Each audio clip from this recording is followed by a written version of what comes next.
Exam द्वार channel में आप सभी का स्वागत है। 11 सितंबर 2020 के हिंदी करंट अफेयर्स को लेकर फिर से मैं हाजिर हूँ। तो आइए शुरू करते हैं आज का ये करंट अफेयर सेशन। ये RRB, NTPC, RRB group D, SSC exams के लिए काफ़ी इंपॉर्टेंट है। तो हमारे चैनल के वीडियोज़ को देखिए, स्पेशली करंट अफेयर्स है, मैथ्स के वीडियोज़ है, इन सभी वीडियोज़ आपके आने वाले एग्जाम में बहुत काम आने वाले हैं। तो आइए शुरू करते हैं। लेते हैं आज का करंट अफेयर्स का हेडलाइंस क्वेश्चन। अमेरिकी राष्ट्रपति डोनाल्ड ट्रंप को निम्न में से किस पुरस्कार के लिए नॉमिनेट किया गया है? और इसको ऑप्शन है नोबेल शांति पुरस्कार, इंदिरा गांधी शांति पुरस्कार, रेमन मैग्सेसे पुरस्कार या सियोल शांति पुरस्कार।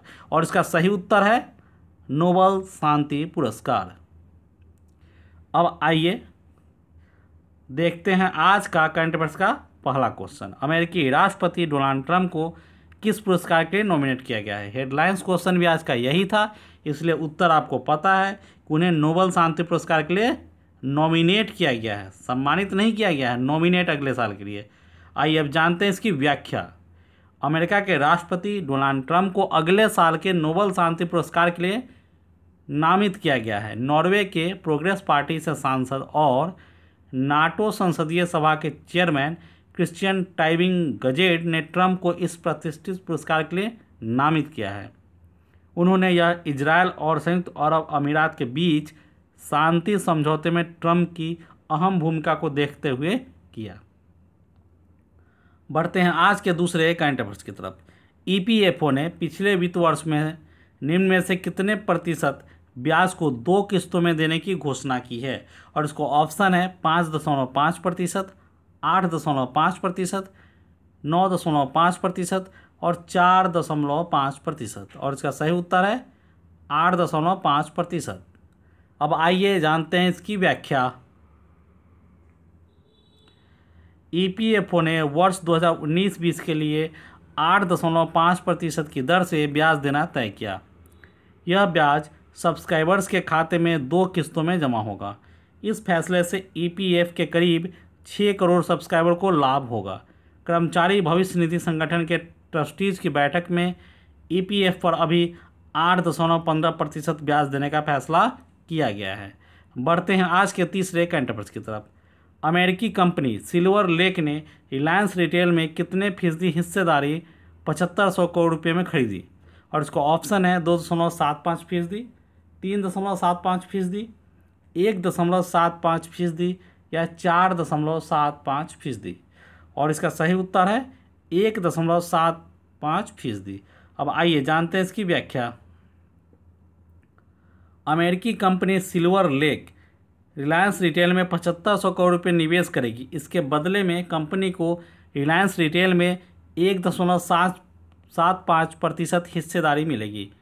सिल्वर लेक ने रिलायंस की टेक कंपनी जियो प्लेटफॉर्म्स में भी 10,200 करोड़ रुपये का निवेश किया था।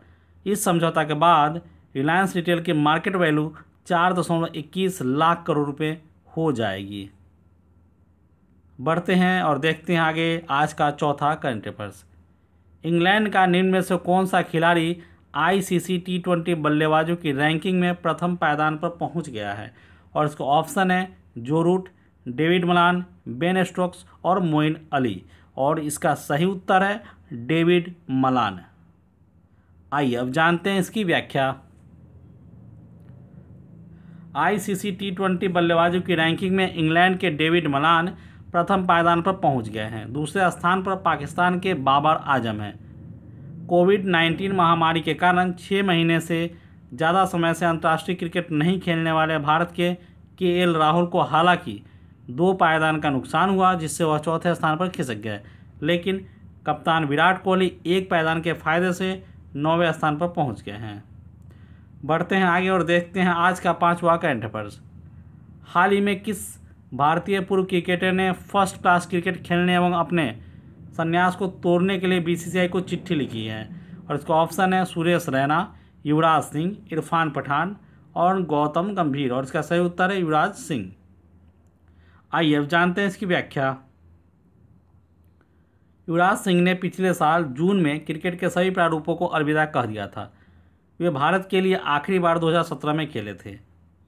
युवराज सिंह संन्यास लेने के बाद कनाडा 2020 लीग और T10 लीग में हिस्सा ले चुके हैं। युवराज ने भारत के लिए 304 वनडे, 40 टेस्ट और 58 T20 मैच खेले हैं। बढ़ते हैं आज के छठे करंट अफेयर्स की तरफ। प्रधानमंत्री नरेंद्र मोदी ने 9 सितंबर 2020 को किस राज्य के स्ट्रीट वेंडर्स के साथ स्वनिधि संवाद किया? और इसका ऑप्शन है पंजाब, उत्तर प्रदेश, राजस्थान, मध्य प्रदेश।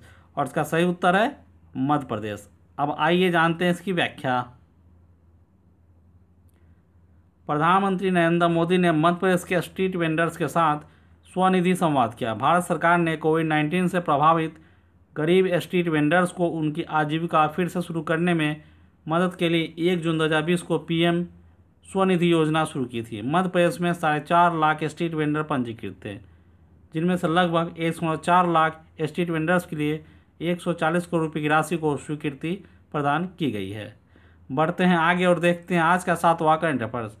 हाल ही में किस देश की सरकार ने सोशल मीडिया पर फर्जी सूचना और अफवाह फैलाने से लड़ने हेतु असोल चीनी या रियल शुगर नाम से एक अभियान शुरू किया है? और इसका ऑप्शन है नेपाल, बांग्लादेश, चीन और रूस। और इसका सही उत्तर है बांग्लादेश। आइए अब जानते हैं इसकी व्याख्या। बांग्लादेश सरकार ने सोशल मीडिया पर फर्जी सूचना और अफवाह फैलाने से लड़ने के लिए असोल चीनी या रियल शुगर नाम से एक अभियान शुरू किया है। सूचना और संचार प्रौद्योगिकी ICT विभाग के डिजिटल सुरक्षा एजेंसी DSA और बांग्लादेश कंप्यूटर काउंसिल BCC की LITCT परियोजना संयुक्त रूप से 3 महीने के अभियान में देश में लोगों में जागरूकता पैदा करने के लिए अभियान चलाएगी। बढ़ते हैं आज के 8वें करंट अफेयर्स की तरफ। गुजरात के मुख्यमंत्री विजय रूपानी ने सिरेमिक उद्योग को गैस बिल में कितने % रियासत देने की घोषणा की है? और इसका ऑप्शन है 26%, 16%, 20% और 10%। और इसका सही उत्तर है 16%। आइए अब जानते हैं इसकी व्याख्या। गुजरात के मुख्यमंत्री विजय रूपानी ने सिरेमिक उद्योग को गैस बिल में 16% रियायत देने की घोषणा की है।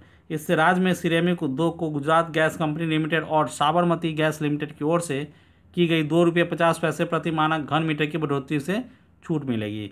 यह छूट पहले से घोषित ₹2 प्रति मानक घन मीटर की छूट के अलावा है। बढ़ते हैं आगे और देखते हैं आज का 9वां करंट अफेयर्स। कृषि मंत्री नरेंद्र सिंह तोमर के अनुसार केंद्र सरकार ने 5 वर्षों में सूक्ष्म सिंचाई के अंतर्गत कितने लाख हेक्टेयर भूमि कवर करने का लक्ष्य रखा है? और इसके ऑप्शन है 200 lakh hectare, 150 lakh hectare, 100 lakh hectare और 120 लाख हेक्टेयर। और इसका सही उत्तर है 100 लाख हेक्टेयर। आइए अब जानते हैं इसकी व्याख्या। केंद्र सरकार ने 5 वर्षों में सूक्ष्म सिंचाई के अंतर्गत 100 लाख हेक्टेयर भूमि कवर करने का लक्ष्य रखा है। कृषि में जल उपयोग दक्षता बढ़ाने के लिए सूक्ष्म सिंचाई कवरेज पर आयोजित वेबिनार में कृषि मंत्री नरेंद्र सिंह तोमर ने कहा कि वर्ष 2019-20 में ड्रिप व स्प्रिंकलर सिस्टम अपनाने से 11 लाख किसानों को लाभ हुआ है। बढ़ते हैं आगे और देखते हैं आज का 10वां करंट अफेयर्स। त्रिपुरा ने सिपाही जिला के सोनमुड़ा से किस देश के साथ अपने अंतर्देशीय जलमार्ग को खोल दिया है? और उसका ऑप्शन है नेपाल, चीन, बांग्लादेश और रूस। और इसका सही उत्तर है बांग्लादेश। आइए अब जानते हैं इसकी व्याख्या। त्रिपुरा ने सिपाही जिला के सोनमुड़ा से बांग्लादेश के साथ अपने अंतर्देशीय जलमार्ग को खोल दिया है। यह जलमार्ग भारत में अगरतला से लगभग 60 किलोमीटर दूर सोनमुड़ा को बांग्लादेश में चटगांव के डोकंडी से जोड़ता है। यह पहला अंतर्राष्ट्रीय जलमार्ग है जिसमें गुमटी नदी को इंडो बंगला प्रोटोकॉल मार्ग के रूप में मंजूरी दी गई है। और इसी के साथ हमारा आज का करंट अफेयर सेशन यहीं ख़त्म होता है। हमारे चैनल से जुड़ने के लिए आप इसी वीडियो के नीचे डिस्क्रिप्शन में जाइए, जहां आपको फेसबुक, इंस्टाग्राम, व्हाट्सअप, टेलीग्राम के लिंक मिल जाएंगे, जिस पर क्लिक करके आप हमसे जुड़ सकते हैं। इसके अलावा आप यूट्यूब पे डायरेक्ट एग्ज़ाम द्वार टाइप करके सर्च करके आप आ सकते हैं। इसी वीडियो के नीचे डिस्क्रिप्शन में हमारे चैनल के अदर वीडियोज़ के लिंक भी उपलब्ध है, जिस पर क्लिक करके आप हमारे चैनल के वीडियोज़ को देख सकते हैं। हमारे चैनल पर उपलब्ध वीडियोज़ को आप देखिए। वीडियो अगर अच्छे लगते हैं तो लाइक कीजिए, शेयर कीजिए और कमेंट्स बॉक्स में कमेंट करके बताइए। इस वीडियो के लिए बस इतना ही। मिलते हैं नेक्स्ट वीडियो में, तब तक के लिए गुड बाय।